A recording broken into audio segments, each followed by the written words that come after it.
Un état des lieux du marché de l'emploi post-pandémie avec notre spécialiste du droit du travail.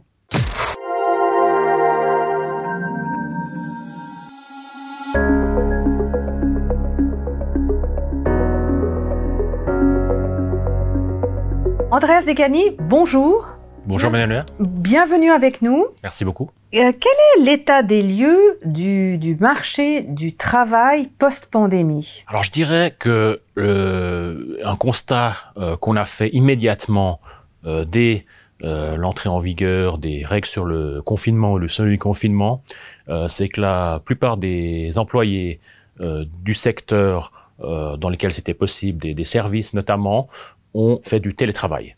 C'est-à-dire du travail chez eux, sur leur ordinateur. On a constaté que même après la fin du confinement, du semi-confinement, il y a beaucoup d'employés qui sont restés chez eux en télétravail. Donc ça a ouvert une nouvelle tendance, si on peut dire ça comme ça. Ça a évidemment des avantages et des inconvénients, et puis on fait face à des défis et des risques. Exactement. Alors les avantages du télétravail, c'est le gain de temps pour l'employé. Il ne doit plus se rendre sur son lieu de travail.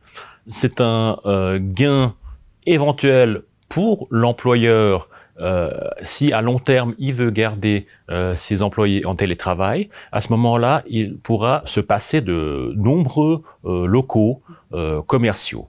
Ce qui m'a fait dire qu'on va probablement assister à une augmentation de la résiliation des baux commerciaux, car les entrepreneurs, les sociétés comprendront qu'il ne vaut plus la peine de garder des locaux onéreux au centre-ville par exemple, alors que tout le monde est en télétravail.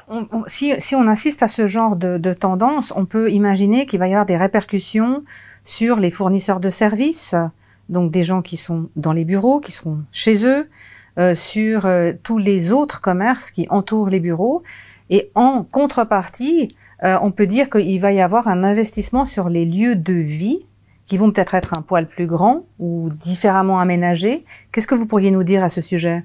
Effectivement, vous avez raison, le télétravail aura un impact direct, et on le constate déjà actuellement, sur les commerces des quartiers où il y a les sociétés. Comme de nombreuses personnes sont en télétravail, le restaurant du coin ou le magasin d'alimentation du coin a vu son chiffre d'affaires baisser. L'impact que peut avoir le télétravail sur l'employé est un impact psychologique dans la mesure où il ne sera plus possible de tracer la frontière entre vie privée et vie professionnelle. Et le lieu de vie va probablement changer dans la mesure où les employés devront, pour pouvoir faire cette différence et cette frontière, aménager des bureaux chez eux de manière à ne pas tout le temps être au travail, même chez eux, pendant leurs loisirs. D'accord. Donc il y aurait des impacts, on va dire, économiques, c'est-à-dire sur des frais, soit employeurs, soit employés. Il y aurait des impacts sur les relations. Donc on voit plus ses collègues au même rythme, etc. Et puis il y a aussi un impact psychologique, ça veut dire qu'on est tout le temps en famille, ce qui peut être un avantage à certains points. Mais typiquement, si on a par exemple des enfants en bas âge ou on aménage notre bureau dans un endroit qui est un peu pas forcément bien organisé, etc., ces 3 points auraient des impacts sur la vie du travailleur. Exactement. C'est tout le défi que nous allons affronter à l'avenir. Comment les travailleurs qui n'avaient pas l'habitude de travailler chez eux, par exemple ceux qui ont des enfants en bas âge ou une grande famille, qui ne peuvent pas s'isoler parce qu'ils n'ont pas la chance d'avoir un bureau séparé, comment ces personnes vont réagir? Alors on voit déjà que le fait de télétravailler en permanence à 100% n'est pas positif. Ça, c'est sûr, parce que justement, on a plus ce contact avec l'extérieur, on a plus le contact avec les collègues qui est souvent déterminant. Parfois, des personnes n'ont que leurs collègues comme contacts sociaux, et pour ces personnes-là, c'est extrêmement dur. Quelles sont les tendances aujourd'hui de cette situation télétravail? Alors, soit à moitié du temps. Il y a certains travailleurs, notamment des travailleurs frontaliers, mais aussi les locaux.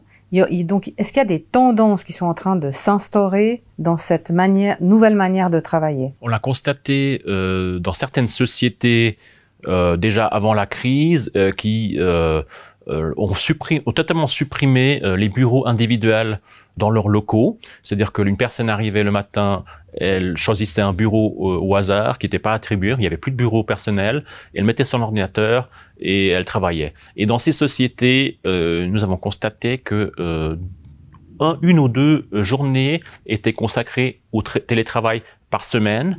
Et l'avis que j'ai pu, les avis que j'ai pu avoir sont qu'il faut avoir 1 ou 2 jours de télétravail par semaine, mais pas plus, pour les raisons que j'ai déjà évoquées. Juridiquement, est-ce que vous voyez des tendances qui sont en train de s'instaurer, des nouvelles obligations de la part des employeurs ou des obligations vis-à-vis de l'employé? L'employeur devra financer les frais impactés par le télétravail.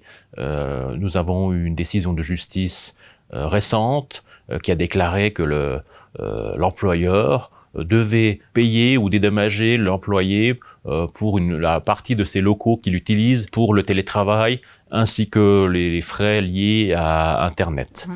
Tous les frais impactés devront être pris par l'employeur, mais il faut dire que le travailleur y gagne aussi. Il n'aura plus les frais de déplacement.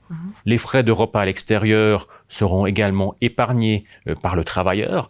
Donc, c'est ce qui me fait dire que, à première vue, le télétravail est un business win-win.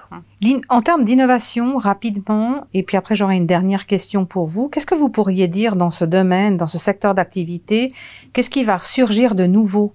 Le développement du commerce en ligne va connaître une progression encore plus forte à l'avenir, car les personnes qui ont pris l'habitude d'être chez elles et de tout commander sur Internet auront peut-être du mal, et on le voit déjà actuellement, à retourner au magasin.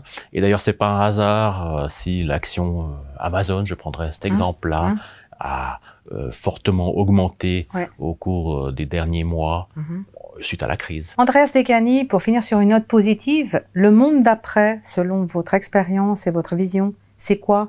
Je pense que les gens, sans vouloir généraliser, se sont rendus compte qu'il fallait consommer le plus possible local, c'est-à-dire aller à la ferme, prendre les produits de la ferme, soutenir ou aller boulangerie du coin, et pourquoi pas, si on a envie de boire un verre, soutenir les viticulteurs locaux.